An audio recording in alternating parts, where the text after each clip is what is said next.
नमस्कार दोस्तों, स्वागत है आपका अपने YouTube चैनल पर। दोस्तों उम्मीद आप स्वस्थ होंगे, मस्त होंगे, अपने पढ़ाई में व्यस्त होंगे। दोस्तों जैसा कि आप लोगों को पता है, हम लोग सामान्य अध्ययन का प्रैक्टिस सेट शुरू किए हुए हैं, जो कि स्टैटिक्स क्वेश्चन होता है। ये सभी एग्जाम के लिए काफ़ी ज़्यादा इंपॉर्टेंट है, खास करके जो बिहार दरोगा का एग्जाम होने वाला है और सिविल कोर्ट और पटना हाई कोर्ट का भी एग्जाम होने वाला है। तो ऐसे में आप जितना ज़्यादा रिविजन कीजिएगा और उतना आपके लिए फायदा होने वाला है। जितना रिविजन कीजिए उतना, क्योंकि स्टैटिक्स क्वेश्चन है तो ये क्वेश्चन बदलता है नहीं, बार बार रिपीटेशन इसका होते रहता है। तो इसीलिए आप इसे शुरू से अंत तक देखा कीजिए और रिविजन करते रहिए।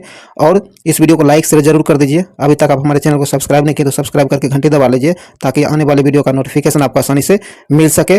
और इसका पीडीएफ अगर आपको प्रैक्टिस के लिए चाहिए तो आप हमारे टेलीग्राम ग्रुप से जुड़िए, वहां आपको पीडीएफ और महत्वपूर्ण जानकारी उपलब्ध कराई जाती है। उसका लिंक आपको डिस्क्रिप्शन में दे दिया गया है। और इससे पहले जितने भी इसका सेट कराया गया है, अगर नहीं देख पाए तो उसके प्ले लिस्ट का लिंक जो है डिस्क्रिप्शन में दे दिया गया है, तो उसे भी जाकर जरूर देखें और हमारे चैनल से बने रहिए। चलिए ज़्यादा टाइम नहीं गवाते, इस वीडियो को शुरू करते हैं। आइए दोस्तों, टेस्ट नंबर 38 का पहला क्वेश्चन देखते हैं। कहता है निम्न में से किस हड़प्पा स्थल से चावल की खेती का प्रमाण प्राप्त हुआ है। कहता हुआ कौन सा हड़प्पा स्थल है जहां से चावल की खेती का प्रमाण प्राप्त हुआ है। तो ये प्राप्त हुआ लोथल से। कहां से? लोथल से। बी नंबर से आंसर होगा लोथल। आगे है जैन धर्म के कहता जैन धर्म जो है इसके दूसरे तीर्थकर कौन थे। तो जैन धर्म के दूसरे तीर्थकर आपको अजितनाथ थे। कौन? अजितनाथ थे। सी नंबर से आंसर होगा अजितनाथ। चलिए आगे है। कहता कुशीनारा क्या है? कुशीनारा निम्न में से किस महाजनपद की राजधानी थी। कुशीनारा जो थी यह आपको मल्ल जनपद की राजधानी थी। ए नंबर से आंसर होगा मल्ल। आगे कहता है सीरिया के शासक क्या है? सीरिया के शासक एंटियोकस प्रथम ने अपने दूत डायमेकस को किसके दरबार में भेजा था। तो ये भेजा गया था बिंदुसार के दरबार में। कहाँ? बिंदुसार के दरबार में भेजा गया था। चलिए आगे है। कहता है कियाराता क्या है? क्यारातार्जुनियम क्या है? क्यारातार्जुनियम के रचयिता निम्नलिखित में से कौन है। तो इसके रचयिता जो है आपको भारवी है। कौन? भारवी है। बी नंबर से आंसर होगा भारवी। आगे कहता है मेरी सीमा क्षेत्र में 100 एकड़ भी पूरी तरह से मेरी आज्ञा के अधीन नहीं है। सुल्तान अलाउद्दीन खिलजी यह शिकायत किससे कर रहा था। तो यह शिकायत जो किया गया था सुल्तान अलाउद्दीन खिलजी के द्वारा किया गया था। और किसके सामने किया गया था। तो ये किया गया था आपको काजी मुगीसुद्दीन के सामने। ए नंबर से आंसर हो जाएगा। चलिए आगे है। कहता है मुगल बादशाह अकबर जो है, मुगल बादशाह अकबर ने किसे जरी कलम की उपाधि दी थी। कहता है मुगल बादशाह अकबर जो था इन्होंने किसे जरी कलम की उपाधि दी थी। तो जरी कलम की उपाधि जो दिया गया था ये दिया गया था मोहम्मद हुसैन कश्मीरी को। किसे? मोहम्मद हुसैन कश्मीरी को दिया गया था अकबर के द्वारा। आगे कहता दारा शिकोह एवं औरंगजेब के बीच समूहगढ़ का युद्ध कब हुआ था। तो ये हुआ था आपको मई 1658 का। मई 1658 में हुआ था। सी नंबर से आंसर हो जाएगा। कहता है रिचर्ड स्ट्रेची की अध्यक्षता में एक अकाल आयोग का स्थापना की गई थी। कहता है कि रिचर्ड स्ट्रेची जो थी इसकी अध्यक्षता में एक अकाल आयोग की स्थापना की गई थी। तो इसका सही आंसर हो जाएगा आपको बी नंबर लॉर्ड लिटन के द्वारा। बी नंबर से आंसर हो जाएगा।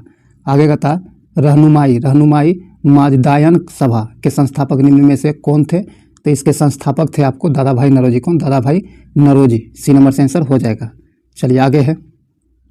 कहता अमृत बाजार पत्रिका जो है इसके संस्थापक थे। अमृत बाजार पत्रिका के संस्थापक कौन थे। ये आपको शिशिर कुमार घोष थे। कौन? शिशिर कुमार घोष थे। बी नंबर से आंसर होगा शिशिर कुमार घोष। काफ़ी ज़्यादा इंपॉर्टेंट है, एग्जाम में बहुत बार पूछा गया है, ध्यान में जरूर रखिएगा। पूरा स्टैटिक्स का सीरीज है तो इसीलिए काफ़ी ज़्यादा इंपॉर्टेंट है भी, क्योंकि स्टैटिक्स कभी चेंज नहीं होता है, इसका रिपीटेशन होते रहता है।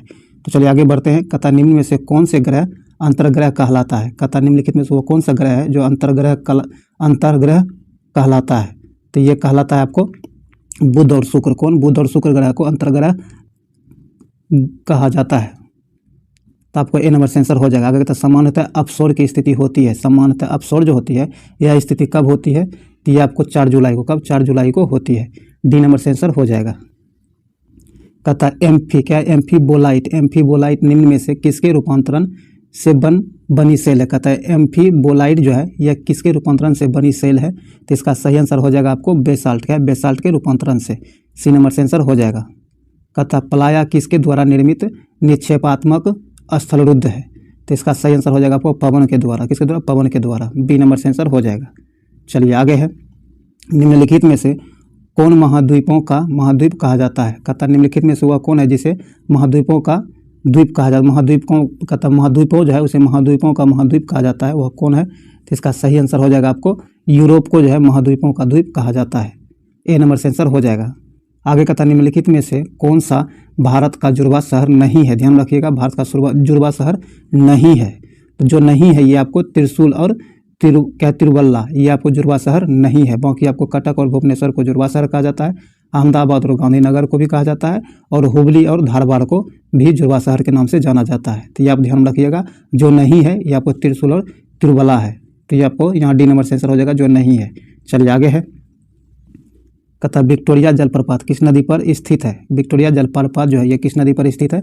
तो यह स्थित आपको जाम्बेजी नदी पर। कहाँ? जाम्बेजी नदी पर स्थित है। सी नंबर से आंसर होगा जाम्बेजी नदी पर। ओजोन परत पाई जाती है। ओजोन परत जो है ये कहाँ पाई जाती है? तो ओजोन परत जो पाई जाती है आपको समताप मंडल में। कहाँ? समताप मंडल में पाई जाती है। बी नंबर से आंसर होगा समताप मंडल। चलिए आगे बढ़ते हैं। आगे कहता है सौरमंडल में ग्रहों में, कहता है सौरमंडल में ग्रहों के क्रम में मंगल और शनि के बीच कौन सा ग्रह पड़ता है? कहता है सौरमंडल में ग्रह जो है इसके क्रम में अगर सजाया जाए तो मंगल और शनि के बीच कौन सा ग्रह पड़ता आता है? तो इसका सही आंसर हो जाएगा आपको बृहस्पति। सी नंबर से आंसर होगा बृहस्पति। कहता निम्न में से किस वर्ग के जंतु समतापी होते हैं? कहता निम्नलिखित में से वह कौन से वर्ग हैं जिसके जंतु समतापी होते हैं? तो इसका सही आंसर हो जाएगा आपको पक्षी। डी नंबर से होगा पक्षी वर्ग के जंतु समतापी होते हैं। चलिए आगे है, आगे कहता है केचुए जो है शोषण करता है। केचुए जो शोषण करता है ये करता है त्वचा से। किससे? त्वचा से। सी नंबर से होगा त्वचा से। ये बहुत बार पूछा गया है एग्जाम में, ध्यान रखिएगा।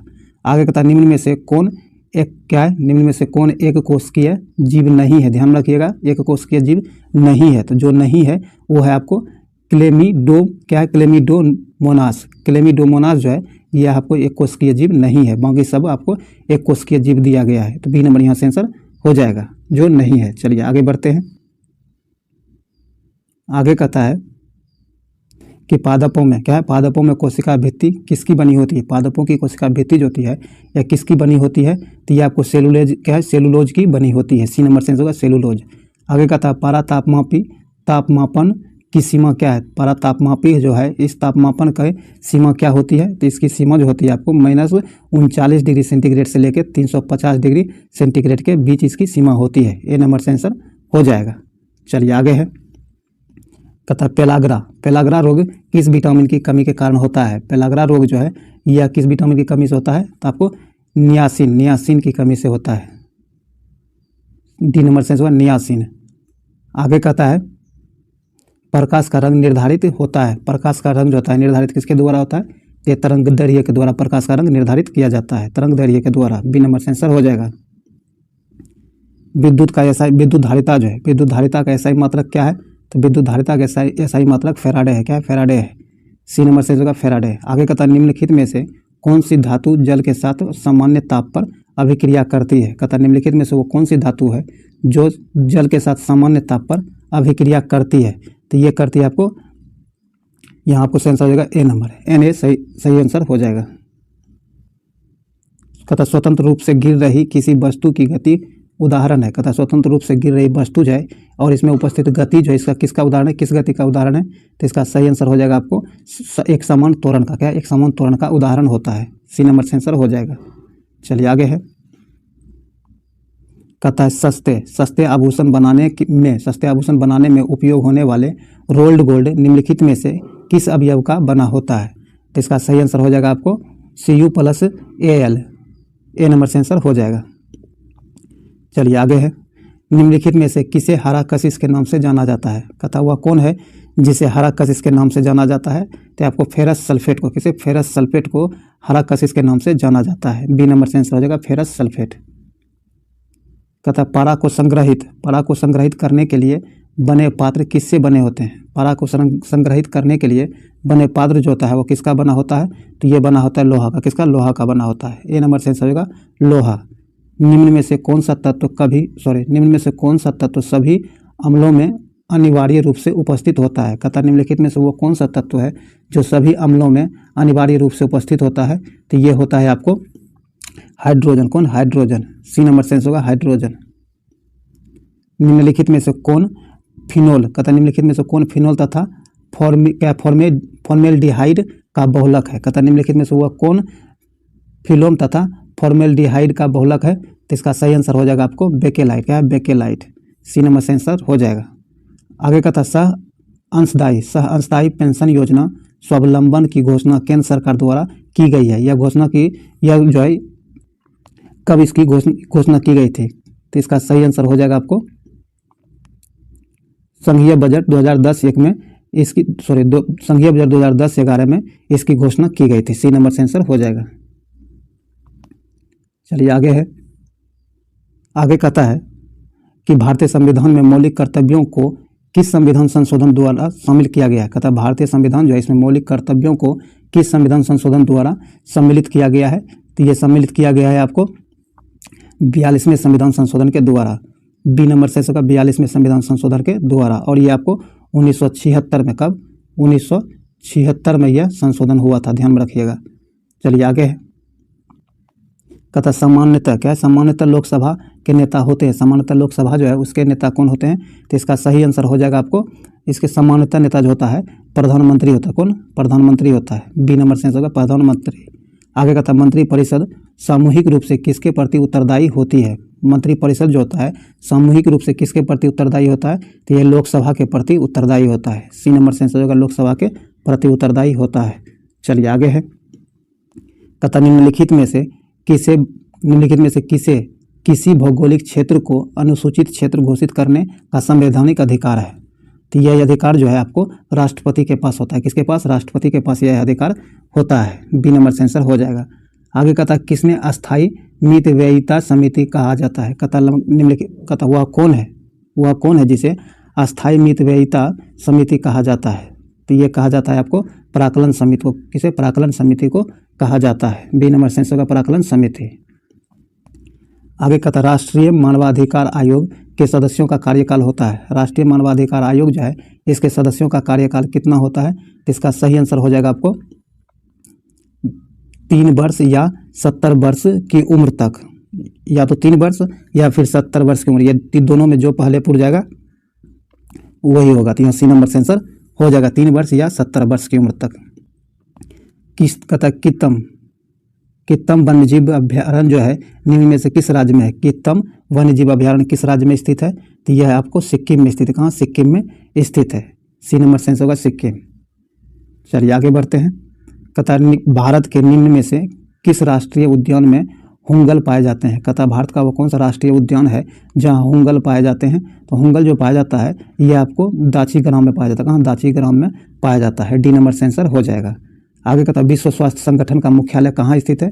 विश्व स्वास्थ्य संगठन जो है इसका मुख्यालय कहाँ है? तो इसका मुख्यालय आपको जेनेवा में। कहाँ? जेनेवा में। और इसकी स्थापना कब हुआ है? कमेंट बॉक्स में आप जरूर बताइएगा।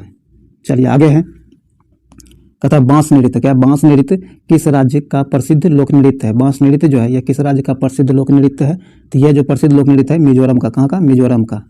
सी नंबर से होगा मिजोरम। आगे कहता रक्षा अनुसंधान एवं विकास संगठन का मुख्यालय कहाँ है? रक्षा अनुसंधान एवं विकास संगठन जो है इसका मुख्यालय आपको नई दिल्ली में। कहाँ? नई दिल्ली में स्थित है। डी नंबर से होगा नई दिल्ली। चलिए आगे है, कहता निम्न में से किन वस्तुओं की मांग में कहता निम्न में से किन वस्तुओं की मांग में उपभोक्ता की आय के वृद्धि के साथ गिरावट भी होती है? तो इसका सही आंसर हो जाएगा आपको निम्न स्तरीय वस्तुएं की मांग में। डी नंबर से आंसर हो जाएगा। चलिए आगे है, आगे कहता है कि भारत में वास्तविक सकल राष्ट्रीय उत्पाद की संचयी वार्षिक वृद्धि दर अधिकतम थी। कहता भारत में वास्तविक सकल राष्ट्रीय उत्पाद की संचयी वृद्धि जो थी, वार्षिक वृद्धि दर अधिकतम कब थी? तो इसका सही आंसर हो जाएगा आपको 8वीं पंचवर्षीय योजना में। ए नंबर से होगा 8वीं पंचवर्षीय योजना में। अब पंचवर्षीय योजना जो है खत्म कर दिया गया है, इसके स्थान पर नीति आयोग लाया गया है। और नीति आयोग की स्थापना कब हुआ है ये आप कमेंट बॉक्स में जरूर बताइएगा। चलिए आगे कहता है किसी वस्तु का अधिकतम भार होगा। कहता कि किसी वस्तु का अधिकतम भार क्या होगा? तो इसकी अधिकतम भार जो होता है पृथ्वी के ध्रुव पर होता है। क्या? पृथ्वी के ध्रुव पर किसी वस्तु का अधिकतम भार होता है। बी नंबर से आंसर हो जाएगा। चलिए दोस्तों, जो भी वस्तुनिष्ठ प्रश्न था स्टैटिक्स का वो समाप्त हुआ है। अब प्रत्येक दिन की भांति आज भी हम लोग स्मरणीय तथ्य देखेंगे जो कि काफ़ी ज़्यादा इंपॉर्टेंट है। अगर अभी तक इस चैनल को आप सब्सक्राइब नहीं किए तो सब्सक्राइब करके घंटी दबा लीजिए ताकि आने वाली वीडियो का नोटिफिकेशन आपको आसानी से मिल सके। और इस वीडियो को लाइक शेयर जरूर कर दीजिए ताकि ये मैक्सिमम लोगों तक पहुँच सके और हमें भी आप लोगों के लिए काम करने के लिए में मोटिवेशन मिले और अच्छे से अच्छे वीडियो इसी तरह हम आपके लिए लाते रहें। तो चलिए स्मरणीय तथ्य की ओर हम लोग आगे बढ़ते हैं। आज हम लोग स्मरणीय तथ्य में भारतीय राष्ट्रीय आंदोलन एवं उनसे संबंधित महत्वपूर्ण तिथियां जो थी उसे हम लोग देखेंगे। कौन सी घटना किस तिथि को हुई है इसके बारे में देखेंगे। आइए देखते हैं। कहता जलियांवाला बाग हत्याकांड जो है ये कब हुआ था। तो जलियांवाला बाग हत्याकांड आपको 13 अप्रैल 1919 को हुआ है। कब? 13 अप्रैल 1919 को हुआ है। काफ़ी ज़्यादा इंपॉर्टेंट है, पूछा जाता है। पूरा का पूरा सीरीज ही इंपॉर्टेंट है, स्टैटिक्स है, तो ये आपको रिपीट होना इसका बना रहता है और रिपीट होते ही है। आगे का था रोलेक्ट एक्ट। रोलेक्ट एक्ट आपको 19 मार्च 1919 को आया था। वो सहयोग आंदोलन की शुरुआत जो हुई थी आपको ये 1 अगस्त 1920 को हुआ था। कब? 1 अगस्त 1920 को हुआ था वह सहयोग आंदोलन की शुरुआत। ध्यान रखिएगा, डेट तक याद रखिएगा। अगर डेट याद रहेगा तो मिलान वाला जो क्वेश्चन होता है उसमें आपको बहुत दूर तक मदद मिल जाएगा। इसीलिए आप डेट और ईस्वी दोनों याद रखिएगा। आगे का था वह सहयोग आंदोलन की समाप्ति जो हुई थी आपको 5 फरवरी 1922 को वह सहयोग आंदोलन की समाप्ति हुई थी। और किसके कारण हुआ था? तो चौरी चौरा कांड के कारण हुआ था, ध्यान रखिएगा। आगे का था चौरी चौरा कांड जो हुआ था ये आपको 5 फरवरी 1922 को हुआ था। इसी घटना के बाद वह सहयोग आंदोलन को महात्मा गांधी जी के द्वारा वापस ले लिया गया था। और जब ये वापस लिया गया था तो उसी के बाद फिर स्वराज पार्टी की गठन की गई थी 1 जनवरी 1923 को। कब? 1 जनवरी 1923 को स्वराज पार्टी की स्थापना की गई थी। और आप कमेंट में जरूर बताइएगा कि इनकी स्थापना किसके किसके द्वारा की गई थी स्वराज पार्टी की। चलिए आगे है। साइमन कमीशन का भारत आगमन। साइमन कमीशन जो इसका भारत आगमन 3 फरवरी 1928 को हुआ था। कब? 3 फरवरी 1928 को साइमन कमीशन का भारत आगमन हुआ था। बारदोली सत्याग्रह आंदोलन ये आपको 1928 को हुआ था। और नमक सत्याग्रह या फिर दांडी मार्च जिसे कहा जाता है ये 12 फरवरी 1930 को हुआ था। सोविन अवज्ञा आंदोलन 6 अप्रैल 1930 को हुआ था। और गांधी इरविन समझौता जो हुआ था आपको 5 मार्च 1931 को। कब? 5 मार्च 1931 को गांधी इरविन समझौता हुआ था। ये बहुत बार पूछा गया है। आगे का था कम्युनल। क्या? कम्युनल अवार्ड की घोषणा 16 अगस्त 1932 को की गई थी। पुणे पैक्ट जो हुआ था ये आपको 24 सितंबर 1932 को हुआ था पुणे पैक्ट। मुस्लिम लीग द्वारा घोषित मुक्त दिवस। मुस्लिम लीग जो मुक्त दिवस की घोषणा की थी ये किया था 22 दिसंबर 1999 को। कब? 1939 को। कब? 22 दिसंबर 1939 को इसकी घोषणा की गई थी। मुस्लिम लीग द्वारा पाकिस्तान की मांग 24 मार्च 1940 को किया गया था। कब? 24 मार्च 1940 को मांग की गई थी पाकिस्तान की। तथा अगस्त प्रस्ताव जो आया था ये आपको 8 अगस्त 1940 को। शिमला सम्मेलन ये आपको 25 जून 1945 को हुआ था। नौसेना विद्रोह जो हुआ था आपको 5 फरवरी 1946 को। कब? फरवरी 1946 को। कब? फरवरी 1946 को हुआ था नौसेना विद्रोह। कैबिनेट मिशन का भारत में जो आगमन हुआ था ये आपको 24 मार्च 1946 को। कब? 24 मार्च 1946 को हुआ था। प्रत्यक्ष कार्रवाई दिवस की घोषणा जो की गई थी ये आपको 16 अगस्त 1946 को प्रत्यक्ष कार्रवाई की घोषणा की गई थी। अंतरिम सरकार का गठन 2 सितंबर 1946 को अंतरिम सरकार का गठन किया गया था। भूदान आंदोलन की शुरुआत जो है ये आपको 18 अप्रैल 1951 को भूदान आंदोलन की शुरुआत की गई थी। तो ये जितने भी तथ्य थे ये आप जरूर ध्यान रखिएगा क्योंकि यहाँ से क्वेश्चन एग्जाम में आता ही है। तो चलिए हम लोग आगे बढ़ते हैं। अब आइए हम लोग समाचार पत्र स्थापना वर्ष और कहाँ स्थापित किया गया था और इसके संपादक कौन थे इसके बारे में देखेंगे। आइए देखते हैं। प्रथम समाचार पत्र जो था आपको बंगाल गजर था जो कि 1780 में इसकी शुरुआत की गई थी कलकत्ता से। और जेम्स ए हिक्की के द्वारा इसकी शुरुआत की गई थी। किसके द्वारा? जेम्स ए हिक्की के द्वारा। ये काफ़ी ज़्यादा इंपॉर्टेंट है, आपसे एग्जाम में पूछा जाता है बार बार क्योंकि यह पहला समाचार पत्र था इसीलिए। आगे का था मीरात उल अखबार का संपादन जो हुआ था 1822 ईस्वी में कलकत्ता से किया गया था और राजा राम मोहन राय के द्वारा किया गया था। उदंत मार्तंड जो था इसकी शुरुआत आपको 1826 से की गई थी, कलकत्ता से किया गया था और जुगल किशोर शुक्ल के द्वारा किया गया था। किसके द्वारा? जुगल किशोर शुक्ल के द्वारा। रसत गोपतार क्या है? रसत गोपतार की शुरुआत आपको 1851 में। कब? 1851 में की गई थी और ये मुंबई से किया गया था। वर्तमान समय बम्बई से किया गया था और दादा भाई नौरोजी के द्वारा किया गया था। हिंदू पेट्रियाट जो है इसकी शुरुआत आपको 1853 ईस्वी में किया गया था और कलकत्ता से ही किया गया था। और इसकी शुरुआत आपको इसका संपादन जो किया था गिरीश चंद्र घोष ने। किसने? गिरीश चंद्र घोष ने इसकी शुरुआत की थी, इसका संपादन किया था। सोम प्रकाश नामक समाचार पत्र की शुरुआत आपको 1859 ईस्वी में की गई थी और कलकत्ता से किया गया था। द्वारकानाथ विद्याभूषण और ईश्वर चंद्र विद्यासागर के द्वारा इसका संपादन किया गया था। चलिए आगे है। तथा इंडियन मिरर नामक समाचार पत्र जो है इसकी शुरुआत 1861 ईस्वी में कलकत्ता से किया गया था और इसका संपादन जो किया गया था देवेंद्रनाथ टैगोर के द्वारा। किसके द्वारा? देवेंद्रनाथ टैगोर के द्वारा इसका संपादन किया गया था। अमृत बाजार नामक पत्रिका जो था इसकी शुरुआत 1868 ईस्वी में कलकत्ता से किया गया था और शिशिर कुमार घोष के द्वारा, किसके द्वारा? शिशिर कुमार घोष के द्वारा इसकी संपादन की गई थी। बंग दर्शन क्या है? बंग दर्शन, बंग दर्शन की शुरुआत आपको 1873 में, कब? 1873 में बंग दर्शन की शुरुआत की गई थी, कलकत्ता से किया गया था और बंकिम चंद्र चटर्जी के द्वारा इसका संपादन किया गया था। दी हिंदू जो था इसकी शुरुआत 1878 में मद्रास से किया गया था और इसका संपादन वी राघवाचारी ने किया था। किसने? वी राघवाचारी ने इसका संपादन किया था। और केसरी नामक समाचार पत्र जो था इसकी शुरुआत 1881 ईस्वी में बम्बई से किया गया था और बाल गंगाधर तिलक के द्वारा इसका संपादन या फिर शुरुआत की गई थी, ध्यान रखिएगा। आगे कहता है इंडियन ओपिनियन क्या? इंडियन ओपिनियन की शुरुआत 1903 ईस्वी में दक्षिण अफ्रीका से महात्मा गांधी के द्वारा किया गया था। किसके द्वारा? महात्मा गांधी के द्वारा। और फिर कहता है द लीडर क्या है? द लीडर की शुरुआत जो 1918 में, कब? 1918 में इलाहाबाद से किया गया था और मदन मोहन मालवीय ने इसका संपादन किया था या फिर शुरुआत किया था, ध्यान में जरूर रखिएगा। चलिए आगे है। फिर कहता है नवजीवन समाचार पत्र जो था ये 1919 में प्रसारित की गई थी और यह अहमदाबाद से किया गया था और महात्मा गांधी इसके संपादन किए थे। कहता है कि यंग इंडिया की शुरुआत अब 1919 में किया गया था, अहमदाबाद से ही किया गया था और इसका संपादन भी महात्मा गांधी के द्वारा ही की गई थी। हिंदुस्तान टाइम्स आपको 1924 में इसकी शुरुआत बम्बई से हुआ था और KM पनिक्कर ने इसका संपादन किया था। तो ये जो भी समाचार पत्र था इंपॉर्टेंट था और इसका ईस्वी और इसका कब ईस्वी और आपको कहाँ से हुआ था और इसके संपादन कौन थे, संपादक, तो ये आप जरूर ध्यान रखिएगा। एग्जाम में एक क्वेश्चन इससे जरूर रिपीट होता है। अब आइए हम लोग कुछ युद्ध है और उसके वर्ष दिए गए हैं जिसे हम लोग देखते हैं। तथा फ्रांस की क्रांति जो हुई थी आपको 1789 में फ्रांस की क्रांति हुई थी। रूसी क्रांति जो हुआ था आपको 1917 में रूसी क्रांति हुई थी। फ्रांस क्रांति आपको 1789 में हुई थी। आगे कहता है सॉरी दोस्तों, एशिया का मरीज के रूप में चीन को जाना जाता था, यानी जाना जाता है अभी भी। यूरोज का मरीज, सॉरी ये यूरोज नहीं यूरोप होगा, क्या होगा? यूरोप होगा, ध्यान रखिएगा, ई से यूरोप कर लीजिएगा। यूरोप का मरीज के रूप में तुर्की को जाना जाता है। पीत आतंक के रूप में जाना जाता है जापान को, पीत आतंक के रूप में जापान को जाना जाता है।